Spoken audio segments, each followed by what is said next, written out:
Assalamualaikum warahmatullahi wabarakatuh. Apa kabar anak-anakku semua? Semoga tetap sehat dan tetap dalam lindungan Allah Subhanahu wa Ta'ala. Pada kesempatan kali ini, Bapak akan menjelaskan materi yang telah disampaikan kemarin, yaitu aplikasi dempul atau pati. Proses dempul atau body filler bisa dibilang adalah proses akhir dalam satu pembuatan body, ya. Jadi kalau kita bilang proses dempul ini adalah paling sulit, tapi juga dempul ini adalah proses yang sangat menentukan dari hasil akhir pengecatan. Ya, kenapa? Karena semakin detail dalam pengerjaan dempul, maka hasil yang akan didapat dari pengecatan akan sangat sempurna. Untuk definisinya, pengertiannya, dempul adalah untuk mengisi bagian yang tidak rata atau penyok dan membentuk satu bentuk dan membuat permukaan halus. Baiklah,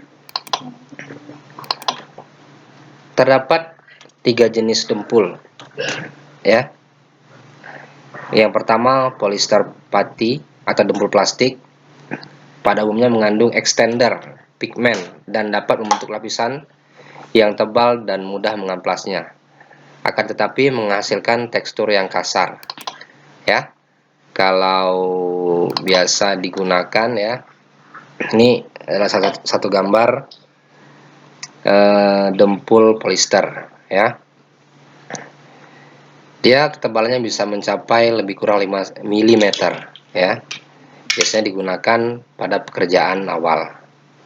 Kemudian yang kedua adalah epoxy putty, ya. Digunakan untuk memperbaiki resin. Namun dalam hal kemampuan pengeringan, pembentukan, pengamplasan ini lebih buruk daripada polyester. Tapi biasanya ini digunakan untuk memperbaiki part resin, ya. Ini ada penampakannya epoxy putty, ya, atau dempul epoxy. Kemudian yang ketiga adalah polyester.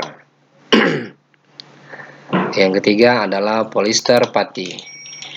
Biasanya digunakan untuk mengisi goresan atau lubang kecil atau pinhole atau penyok kecil setelah proses surfacer, ya. Anak-anakku sekalian, kalau penampakannya ya seperti ini. Tapi biasanya kalau di bengkel-bengkel pinggir atau bengkel-bengkel biasa mereka gunakan ya seperti ini, ya. Ya, spot putty namanya. Tapi kalau untuk pekerjaan di Toyota, mereka tidak menggunakan lagi ini. Kenapa? Dalam kasusnya kebanyakan setelah menggunakan ini, setelah cat jadi kering, mengalami penyusutan. Jadi hasil akhirnya kurang bagus. Itu kalau di Toyota, tapi kalau di bengkel-bengkel biasa, mereka masih menggunakan ini. Ya.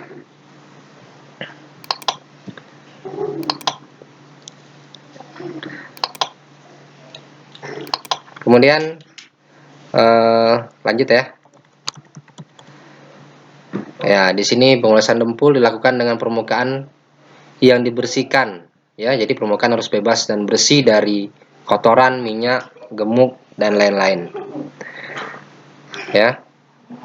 Kemudian setelah didempul, dikeringkan dengan udara biasa atau di oven dengan suhu mencapai 50 derajat Celcius selama 10 menit. Tapi setiap merek dempul memiliki karakteristik dan juga pengeringan yang berbeda-beda karena tergantung merek dan juga tergantung dengan harga.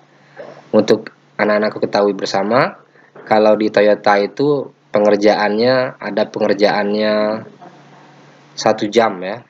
Jadi 1 jam itu sudah selesai semua. Jadi dempulnya akan lebih cepat kering, sangat cepat kering. Tentunya merek yang mereka gunakan berbeda dengan merek yang di pasaran dan juga harganya tentu lebih mahal. Ya, sekarang ya, langkah-langkah pendempulan.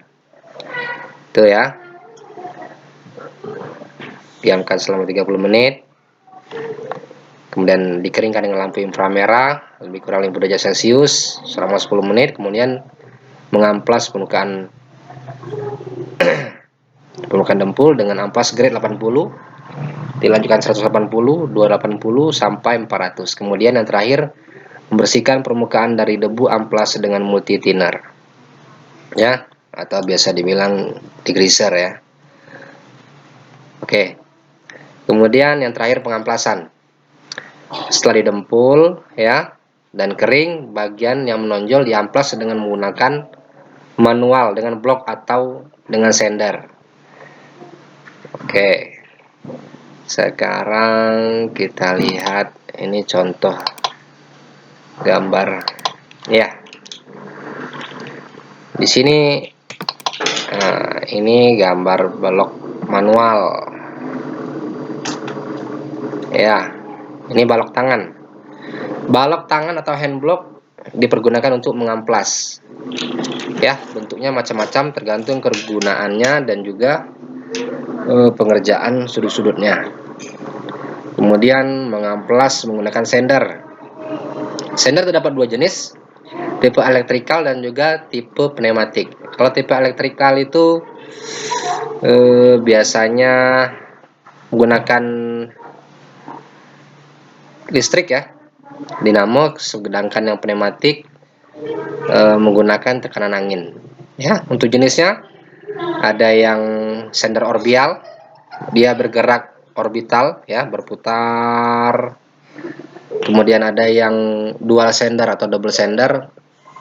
Kalau anak-anak yang makan di Toyota biasanya menggunakan yang dual sender ya.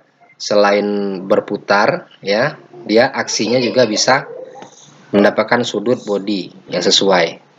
Jadi dua aksi, sender dua aksi. Oke, lanjut ya. Ini secara rinci langkah pengamplasan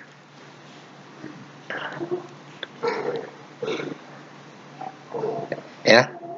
Menggosok dari arah depan ke belakang, kiri ke kanan, dan arah diagonal ke semua arah, tergantung bentuk daripada tekstur kontur bodi. Yang diperhatikan adalah pekerjaan pengamplasan dimulai setelah reaksi pengeringan dempul berakhir ya. Kenapa? Jika tidak kering kita amplas ya, maka akan kemungkinan terjadi pengkerutan, jadi tidak sempurna. Kemudian untuk mencegah goresan di sekitar cat, usahakan pekerjaan pengamplasan hanya di bagian yang ditutupi dempul saja. Kemudian yang terakhir, jangan mengamplas keseluruhan area sekaligus, tetapi dengan hati-hati ya, sambil diperiksa permukaan sebelum pengamplasan dilanjutkan. Dengan apa? Dengan telapak tangan, dengan perabaan. Gitu ya. Kemudian di sini ya, di sini ada satu tabel yang menunjukkan grade kekerasan amplas dan juga untuk tipe-tipe pekerjaannya. Dijelaskan di sini untuk grade amplas grade 60 dan 80 digunakan untuk pekerjaan mengupas cat. Sementara grade 120, 180 dan 240 itu untuk mengamplas dempul plastik. Kemudian grade 320, grade 600 dan grade 1000 untuk mengamplas surfacer. Sementara grade 1500 sampai 2000 mengamplas cepat setelah aplikasi top coat. Ya, bisa juga untuk mengamplas clear ya. Baiklah anakku sekalian, itulah tadi video singkat penjelasan tentang aplikasi pati ataupun dempul dan juga pengamplasan. Semoga video ini bermanfaat, mudah dimengerti. Bapak akhiri, assalamualaikum warahmatullahi wabarakatuh.